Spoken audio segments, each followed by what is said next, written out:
Welcome to the Casual Dance Teachers Podcast. This is your host, Maya.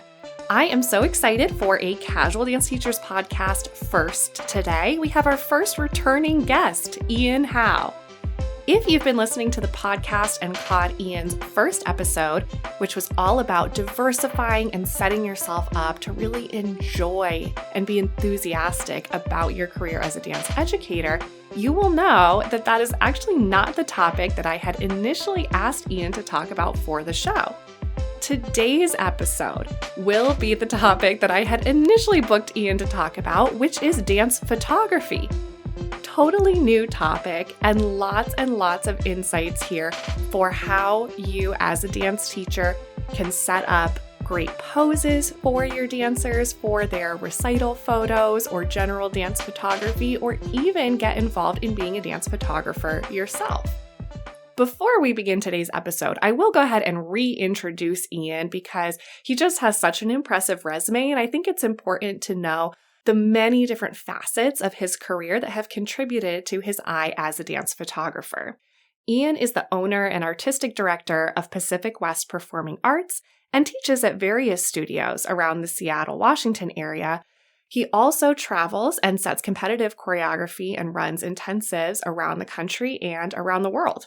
Ian created Influx Dance with Annika Parr, a new company that focuses on choreography and style. He's performed regularly with Third Shift Dance and was also the associate director for Third Shift Dance Youth Ensemble. He worked with Platinum National Dance Competition as director, judge, MC, and teacher, and has choreographed numerous musicals.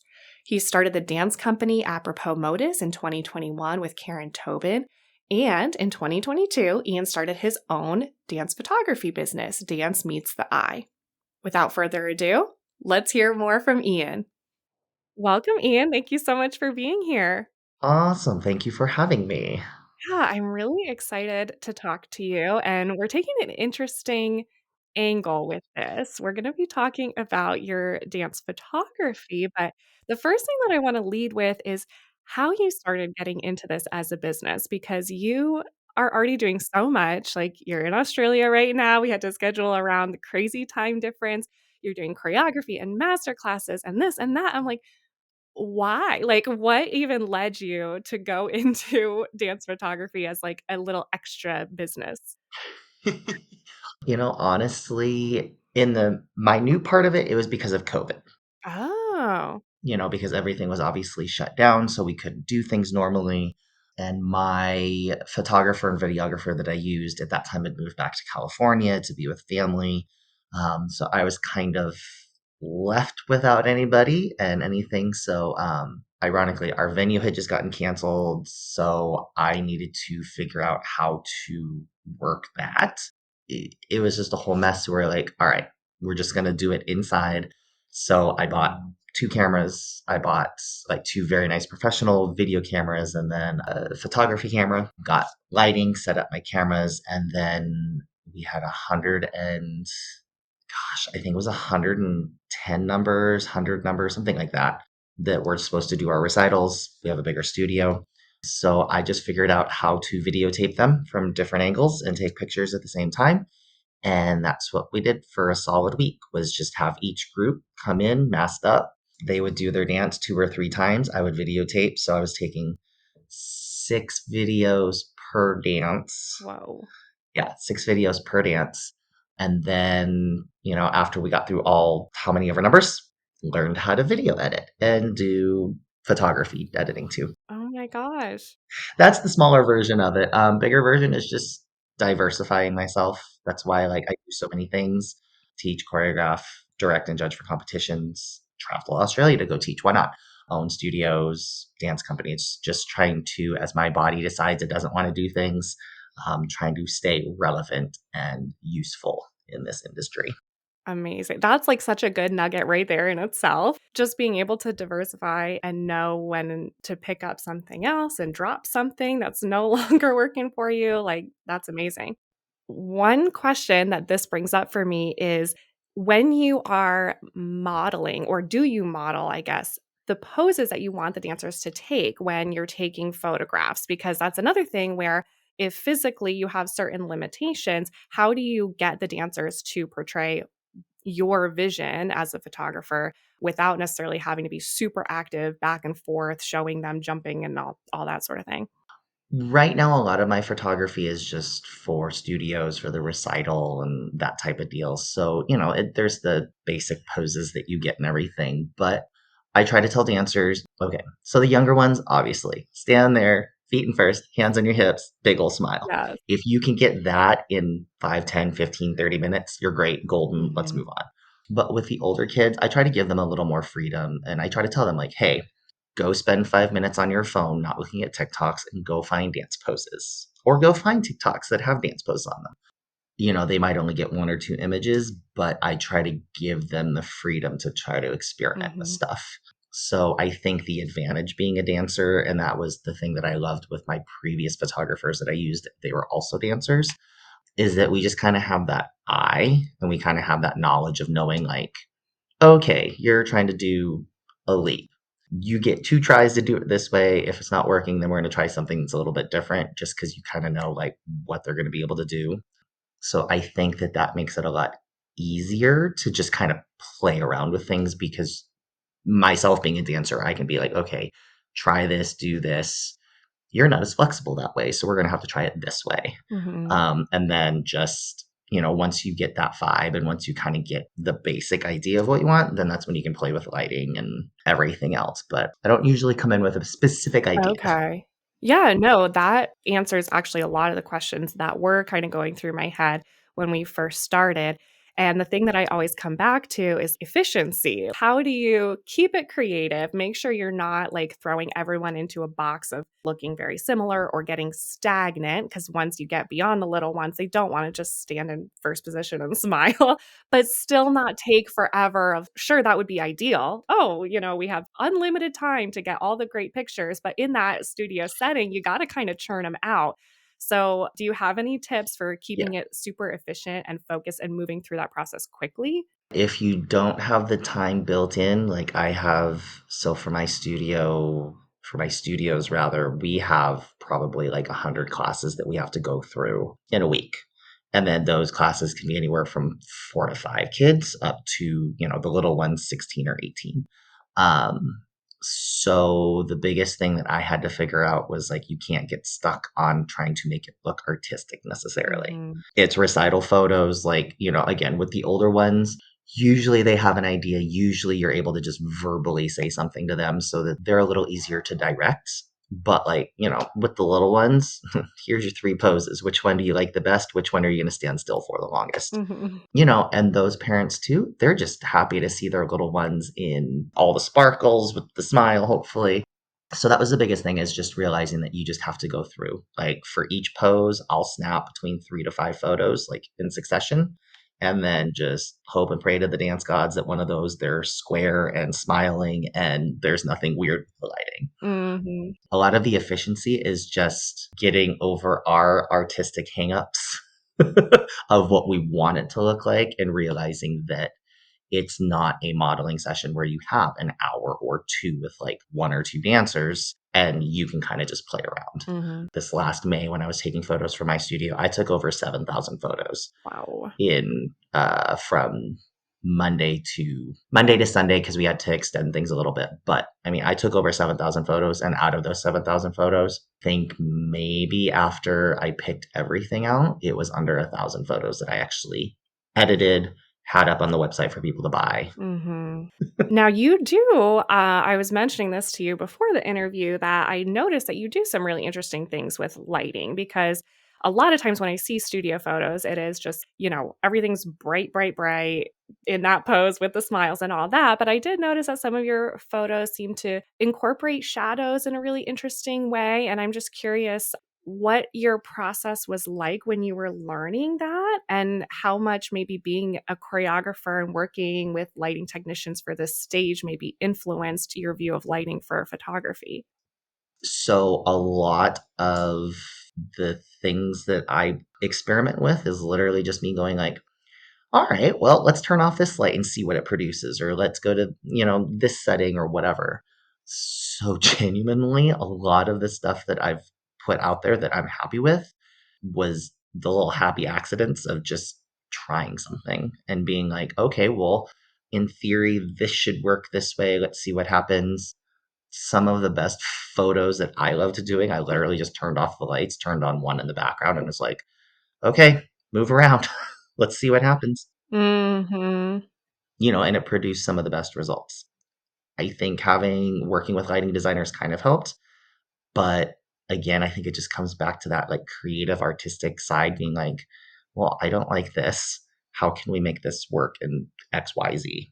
And then just trying Yeah. 36 different ways and seeing which one is the easiest, but two, the produces what you want. Yeah. And then from there, it's just building on it. You get a basic idea, and then you're like, oh, okay, well, if I have a light coming from back here, it's obviously going to put you in a silhouette depending on which way you do this. But then what happens if I change the color over here, or, settings on your camera, or different, yeah, just so Hmm. many different things. So it's just Yeah. building on top of each other until you get the result that you like, or result you didn't know that was going to happen. Are you like that as a choreographer too? Lots of experimenting? 110%. I'm one of those choreographers that like I have teachers and I have students that I've taught that they have their little choreography notebook. They write down, all the things and they have all this. I might come in with like a short phrase, but usually I'm changing the song like 20 minutes up until whatever I'm supposed to be doing, unless it's one that I've really locked into. But yeah, my brain does not work in the capacity of like writing things down and adapting it. I have to be physically in the space with the kids, with the dancers, whoever it is, and just kind of be like, all right, learn this, and then we're going to play around with it. You're So the choreographer that I hate because I'm the most structured person in the world. So when a choreographer is like changing stuff on me, I'm like, no, I already learned it this way. no, and I mean, and that's the thing is that like, I mean, I have such an appreciation for people who do have that organization. There's a part of me that wishes I had that. Ditto. But for me, it stresses me out more to try to come in with a vision. And I think this is where it like also ties into photography. Like it stresses me out more to come in with like a specific vision and then not, and it's no fault of the dancer, but to come in with a vision and then try to get it to work and the dancers don't fit into that vision or it's not working out the way exactly I had it in my head. So I would rather have the expectation of coming in, working with people, again, photography, choreography, it all kind of intersects, just see what it can be produced, unless there's like a specific vision or I'm being asked to do something specifically. But just to come in with the open vibe of like, okay, we're going to try X, Y, and Z. None of these may work. They all might work. But let's see what we can produce. Let's see what we can create. For me, I've just had a better, mentally, I have a better experience with that. But yeah, so I get like, I appreciate both sides of it. Again, there are times that I wish I could come in and just be like, yep, I've got deep, deep, deep, let's go. But 9 times out of 10, like I was choreographing right before I came to Australia and I was supposed to create 3 dances in a day. I had picked out all these songs and then literally 20 minutes before the kids came in, I was like, nope, don't like these songs. So we're just going to change them. And it was a complete vibe change, complete, just like, I don't know what we're doing. We're just going to play. Here's the song. So yeah. Mhm. Yeah, no, I have such admiration. I was definitely joking about hating, although, like I said, I like to have structure. It's not my style, but obviously, once you've been a dance teacher for even like a second, you realize you have to be adaptable. And with photography, I can only imagine. I mean, our studio does do photography for our recital. So I have some experience with that, but not on the scale that you're working with all different groups and back to back and hundreds of different students. So I love the adaptability. Yeah, It's so no, and I important. mean, and again, it's still, I mean, I've been doing it for the past few years now, but it's still like I'm still learning. I'm still figuring out how to make things a little more efficient or how to work with certain people. Some days it's great and it just goes. Other days it is an absolute slog. So Mhm. it is, yeah, it's a Yeah. learning experience. Mhm. I did want to ask you, I know not all studios will have access to a dance photographer. Mhm. So, do you have any tips if someone's trying to vet photographers and they don't have a portfolio of dance shots or they don't have experience working with dancers specifically, are there still certain questions to ask that might help you choose someone that can get dance shots appropriately for recital photography without having that experience? Yeah, I mean, it's definitely, I think if you're stepping back and looking at it, and there might be other people who listen to this and are yelling at me and being like, no, it's not blah, blah, blah, whatever. But I would say that, like, again, being a dancer, it offers an advantage just because we already have that eye. We already have that. I say sensibility, it's not sensibility, but like we already have that vibe with, we just know, like, we can look at somebody and be like, attitude, arabesque, whatever. But I would say stepping back, like, it's no different in the sense of that it's movement, it's odd shapes that you're dealing with, would be like sports photography or even portrait photography. So I would say look at the people's portfolio, regardless if they have dance experience or not, because you're going to see that more established photographers have a style. They have a style, they have a way that they like to shoot. They have a specific type of editing. So looking at that and being able to kind of vet that first. Does that fit with the vibe? Does that fit with the branding? Does that fit with what you want parents to buy? And then, if that fits first, then just start asking them questions. Be like, hey, we're going to have some subjects that are doing this. We're going to have some people doing this. Do you feel comfy getting that? Do you have something that we could see that might be related to that? Because there are going to be some photographers that just aren't comfy with that. They prefer, more still subjects or more specific type of things. So that's where I would start at least. Mm-hmm. And then obviously, like, word of mouth, that's another thing. Like, I had no trouble reaching out to other studios and being like, the photographer that I'm using or that have whatever, don't like this, don't like that. Do you have somebody that you use or do you have somebody that you recommend? So that's also worked for me in the past. I know some of our listeners also are at the types of programs that wouldn't necessarily have formal recital pictures, don't necessarily have the budget to hire a photographer. So, do you have any DIY tips, like editing software, equipment that someone that's trying to get some pictures, to serve their students or maybe use on social media to promote their program or whatever the case may be, to do it themselves? Ooh, okay. There are different budgets, obviously, for, Right, right. you can go on eBay and honestly get like one of the newer smartphones, like a Samsung phone or an iPhone. They take amazing photos. Mhm, Like, you can genuinely do probably a solid 85, 90% of whatever advertising photos and even probably some staged photos, that type of deal, even videos. And that's going to cost you what, a couple $100 maybe at the most to get one of those. mhm, There's free editing software out there. There's free video editing software out there. I personally pay for and use Lightroom, which is an Adobe product. mhm, It's not cheap, but it's worth the money. And then for video editing, there's DaVinci Resolve, which is free. It is a full editing software suite for video. Go check it out. It's really, really good software. I've used it for years. But yeah, I mean, you can start with just literally a smartphone, do that. It's really easy. As you work your way up, it just depends on what you want to do. Like I said, I bought professional grade video cameras, professional grade photography cameras. So I would say it's like looking at your budget and then looking at what you want to do. And then decide, like, is it worth the money to invest? And will you pay yourself back? That's the thing, is that, like, some of the photographers I used, I didn't get paid. Like, it didn't pay back to the studio. I was just like, I don't want to deal with that end of it. You're going to do all the editing. You're going to do all this. You take all the money. Just come take the photos. Let me use them for free. So that was that payment. But then, when COVID hit again, when everything shut down, I was like, oh, that's easily thousands and thousands of dollars. They can come back into the studio. So within, I think, a year and a half, I bought all that equipment. I had repaid all of that. And now all of it goes back into the studio. And I'm cheap when it comes to my pricing compared to more professional, which they're worth it. mm, I'm just like, I'm not doing it for the money. I'm doing it just to keep it in house. mhm. Oh, you would ask me another aspect. Oh, lighting. Yep, that's a thing too. You can do something as simple as just those little cheap LED lights Hmm. Not the lighty ones that like go around, but just like little LED boxes. Super simple, super easy to set up, Hmm. not expensive. Again, if you're going to try to go up in quality, I have 6 box lights now that are all varying sizes, varying intensities. I have LED panels that are actually like things like 64 by 64 lights that are squares, can change the color, change the intensity, all of that. I have a professional flash system that connects to my camera, and then it just depends on how involved you want to get.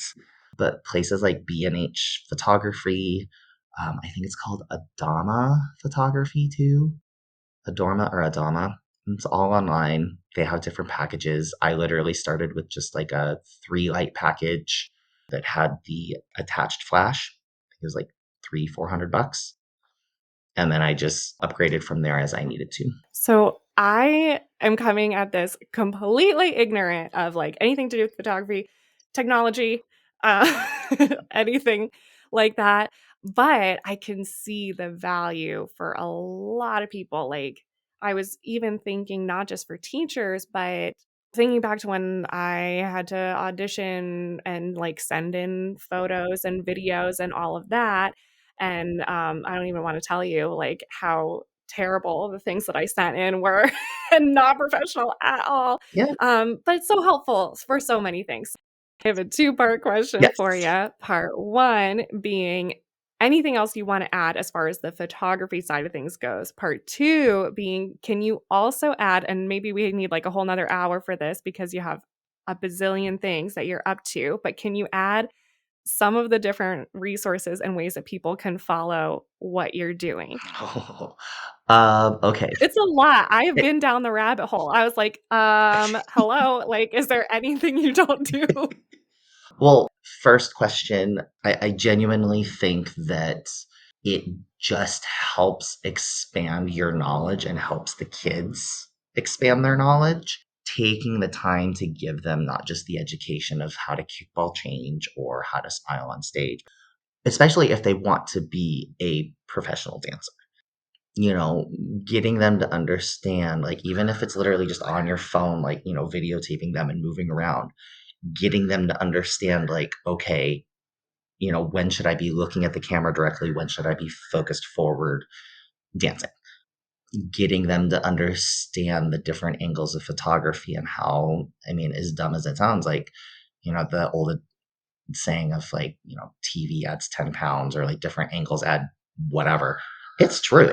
Like, depending on what angle you're at and where you're at and how the lighting is, it can be a great shot or it can be one of those shots that you just be like, that never existed.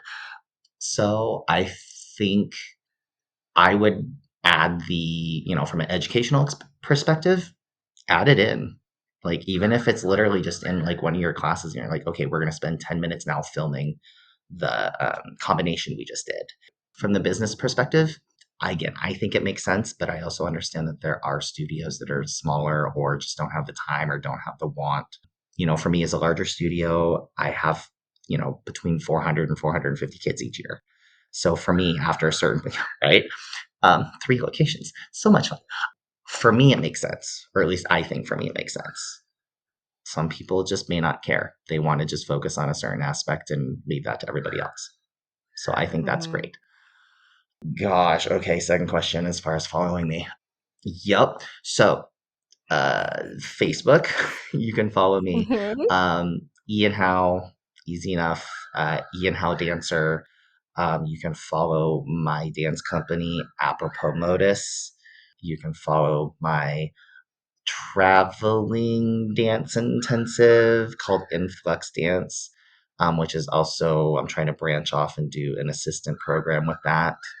You can go follow my studios, which is Pacific West Performing Arts or Pac West Dance. My dance photography is Dance Meets the Eye.